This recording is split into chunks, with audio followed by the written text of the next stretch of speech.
Today it's all about light meters and how to use them to get a correct exposure.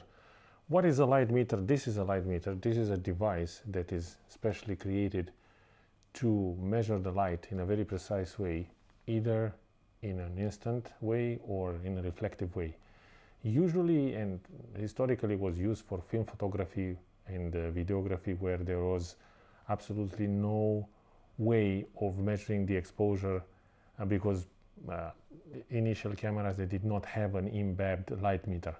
Later on, some Canon cameras and Nikons and other brands came up with a very rudimentary in-camera light meter, especially for photography, but they were not always that accurate.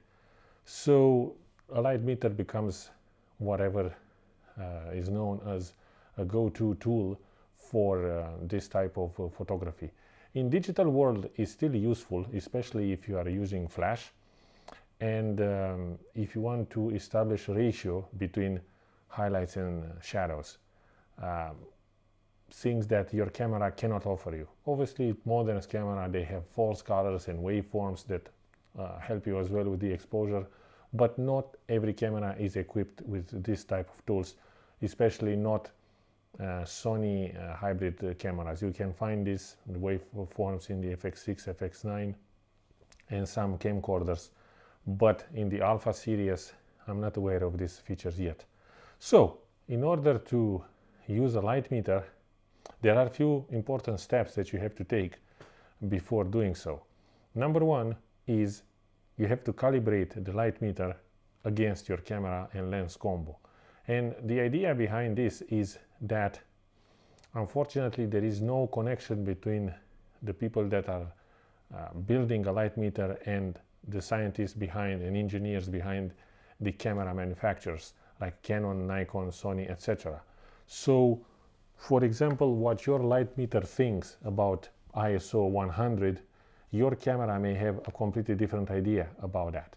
So you have to make them talk the same language before actually using a light meter and get consistent results. The beauty of a light meter is that it doesn't take into consideration the brand of the camera, the sensor size, the gamma curve that you are using. It does not care if you are shooting JPEG or RAW, if you are doing photography or cinematography. It doesn't matter if you are want to create an SDR project or an HDR project.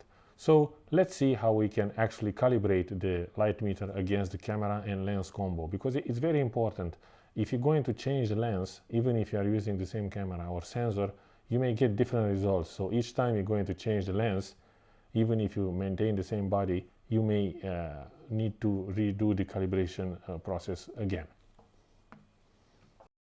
So in order to calibrate the light meter against the camera and lens combo, you will need something like a certified gray card, something that you know what the exposure should be like, so you're going to calibrate against that particular tone. Now, as you can see here, I have a Gary Fong half dome, which is rated as middle gray, and I like this better than a gray card because it's obviously has a three-dimensional shape. I put against also a 90% diffuse gray diffuse dome, and I have the Sekonic bag, which is, let's say, black. So in order to do that, I'm just going to turn the light meter on. As you can see in this image, I'm just going to press the power button, and there is a dial on the side that will change the metering from instant to spot metering, and this is exactly what I want. Now you get all the information needed. In this corner you have the ISO value, and because I'm shooting in S-Log3, I want to calibrate my Sony a7S III. I need the ISO to be at the base level at 640. This shows the frame rate, which is 25, and this light meter obeys the 180-degree rule, which means that the shutter speed will be 1/50. And when I'm going to press the measuring button, it will give me the required aperture. Now, when I'm going to do the same thing with my Sony a7S III, if those two devices are in sync, if they are calibrated from the factory, the light meter and the camera and lens combo, that means that I should have the same aperture value. So let's see. So I'm just going to point the light meter towards the middle gray disc, and I'm going to get a reading. And the reading, as you can see here, the reading, it says 3.2. Now, if I'm going to turn my attention to the Sony a7 III and the Tamron 28-75 that I want to calibrate against, this device, as you can see, gives me a reading of 2.8. And in order to prove that, I'm going to turn the force colors on. And as you can see, we have the gray dome lit in green at this particular aperture. But I need this light meter to read 2.8 as well. In order to do that, we're going to focus our attention back to the light meter. And this light meter has a combination of buttons that if you press, and that will be the ISO 1 and the ISO 2 button. If you're going to press them together, you can override the exposure until it reads 2.8. So as you can see, maybe 0.5. I have to add a 0.5 compensation in order to give me the same reading as per camera. So now, if I'm going to reset the light meter and I'm going to take a reading again, now it will show me that the exposure value, as you can see here, is 2.8 and is in sync with the camera. This is a very important step that you have to take each time you are using a light meter in digital photography, and not only, probably in film as well, simply because otherwise your images may come a little bit under or overexposed, depends on the error of the camera. Each time you change the lens, even if you maintain the same body, or you change the body but maintain the same lens, you still have to recalibrate because there may be slight differences. And then in post you won't understand why the images are coming a little bit hot or a little bit under. Now, the advantage of digital videography as we stand today is that if you shoot in RAW or in log, this 1/3 of a stop, 2/3 of a stop difference is very easily can be very easily corrected in post. So it's not the end of the world. But sometimes the dynamic range is so high that every little helps. And you know, if you want to know the truth, because this is what we are searching on this channel, we are searching the truth, you have to know that you should calibrate your devices before actually use them, and don't just accept whatever readings you will be offered simply because you purchased a light meter. Again, a light meter is not a device that you should be afraid of. It will simply make your life easier, and this process, you have to do it only once. Most likely you may need to invest, as I showed you, in a gray card, but they are not overly expensive, and after you calibrate it once, you don't need to do it again. Some people go a little bit overboard and they do it like every year. You know, they may recalibrate the same camera and lens. I don't think that will be a much difference, but if you really want to be very accurate, probably you should do this every 6 months or every year. You should recalibrate the same camera and lens combo against your light meter. That's fine. Oh, hi there. So now I'm going to show you how to actually use this light meter and how you're going to be different compared to what the camera light meter thinks about the scene, and why do I think it's better and more accurate. So if you're going to turn our attention to this Irish typical scene that I have here in front of me, and I'm going to look at the camera light meter, in order to zero the meter, so to get an average of the scene, whatever the camera considers that is correct exposure, I have to do something like F11. So at F11 the meter is zeroed, and apparently this is what camera considers to be correct exposure. Now, when you are getting an average metering, the camera will simply look at what you have framed. It will compare the brightest tone with the darkest tone, and it will get an average. And you have to understand that if you have something that is very bright in the scene, like the sun, or something that is completely dark, like a shadow under a rock, unfortunately your digital camera will take this into account, though we know that there are no details there, or there is nothing that we are interested in. But unfortunately, you cannot bypass that. This is what the camera does. What the light meter allows you to do, especially in spot metering form, is you can select what actual tones you want to average. So, for example, if I'm going to look at the bright sky that I have there is a patch of bright sky, and I'm going to point it on the screen where I'm going to meter. If I'm going to do this, I'm going to get, as you can see here, an aperture of, if I can show you, an aperture of f40, which I know that is big, but bear with me. In order to get this value, you have to press the button here on the side, and then you're going to put this value into the memory here by pressing the memory button. And now you can see we stored one memory value.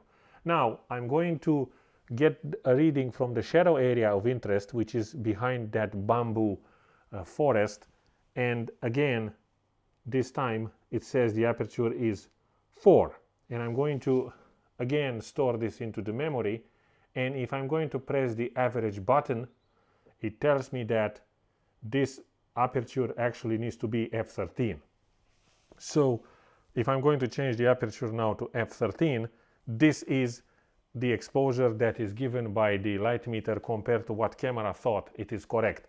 As you can see, between f11 and f13 is not much of a difference, but it is still something that it's probably more accurate what the light meter is saying, simply because it averages only the tones that I want to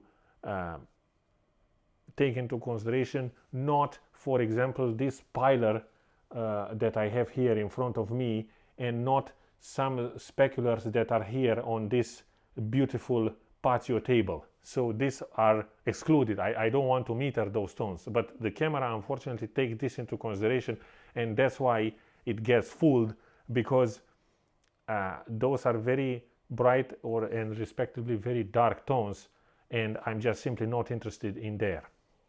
But there is a better way of taking the exposure. This is what averaging the exposure means. But there is another way of using a light meter, and which I believe is much more important to understand and is to master. And that is, you have to establish basically what in the scene is considered middle gray. And as I told you before, for example, we can carry with us this particular gray dome, and we can put it in the light of our subject, and if we meter that, most likely this is the value of the exposure that we can use. But with that in mind, you're not going to know anything about the highlights and the shadows. So number one. Number two is the fact that you cannot carry this with you all the time, and it's simply not practical. So you have to understand how to find midtones in the nature without placing a gray tone card inside your scene.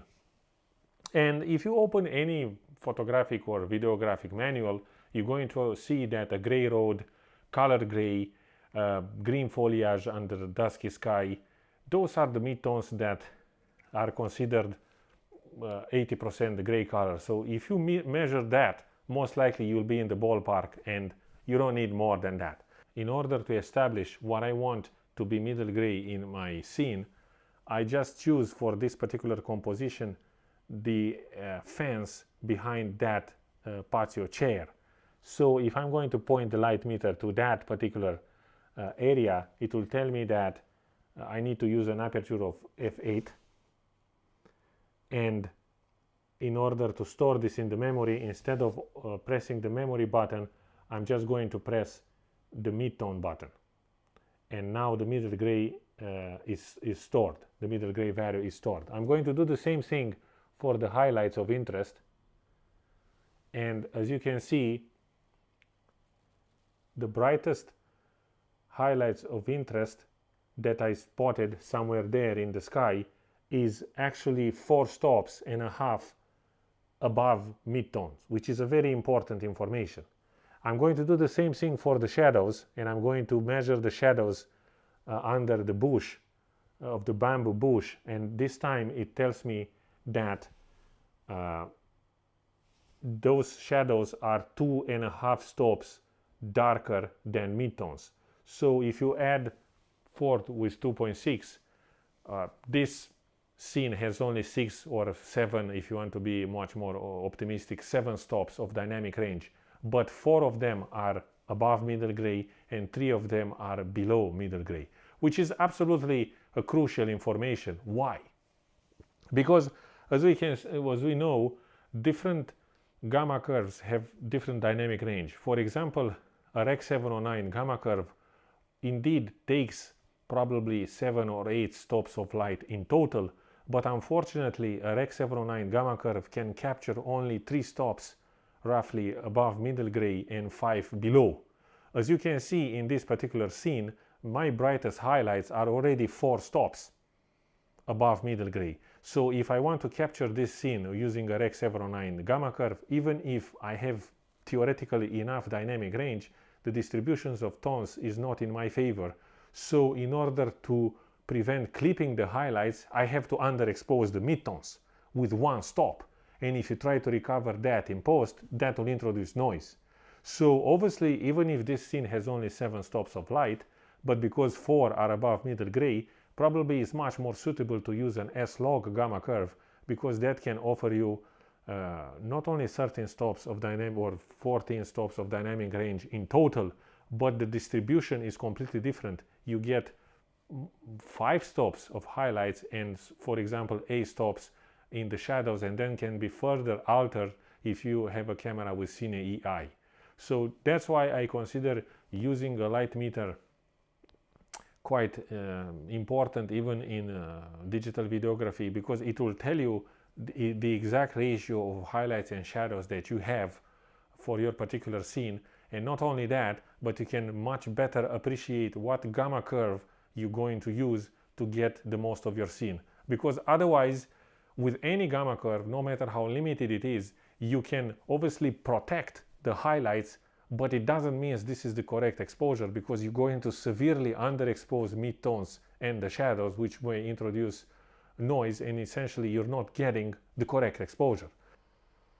So in order to show you the same thing, if I'm going to turn the picture profile off and I'm going to use again the base ISO, which is apparently 80, and I'm going to zero the meter, as you can see, the moment you put the false color code, it will already shows you that you're going to not have enough dynamic range, and the highlights are already clipped. And if I'm trying to protect the highlights by simply lowering the aperture, so instead of f4.5 I'm going to use something like f8 in order to protect the highlights. As you can see now, the midtones are becoming basically super underexposed. So instead of having that green tint over the midtones, now they are the code color is blue, which means it's severely underexposed. So in appearance you are getting the correct exposure, but you are simply protecting the highlights, and you are severely underexposed the midtones and the shadows. And if you try to recover, you're just going to introduce noise. So that's the problem with the false colors and the waveform comparing to a light meter. Is just that it will show you where the tones are, but it's not that it won't tell you the ratio between the highlights and shadows as accurate as a light meter.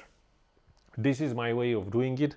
I have to admit that I don't use this all the time, but most of the time I am shooting in S-log because that offers the biggest dynamic range, and most of the time highlights and shadows are engulfed in most of the composition that I'm facing. Rec. 709 gamma curve for cinematography, as you all know, is quite limited. A lot of people on this platform are in favor of it. They are pretending that they are using the default settings in their cameras and whatnot, but most of the time what is happening is they are actually protecting the highlights, and the midtones and the shadows will be completely crushed. But because this is a look that we are seeing on regular basis on YouTube, and because most of the users are having non-calibrated displays, it basically becomes the norm. But that's not the correct exposure, and this is not how you should judge it, by simply protecting the highlights. Unfortunately, the process is a little bit much more complex, and a light meter comes very handy, as I show you. Until next time, have a good day.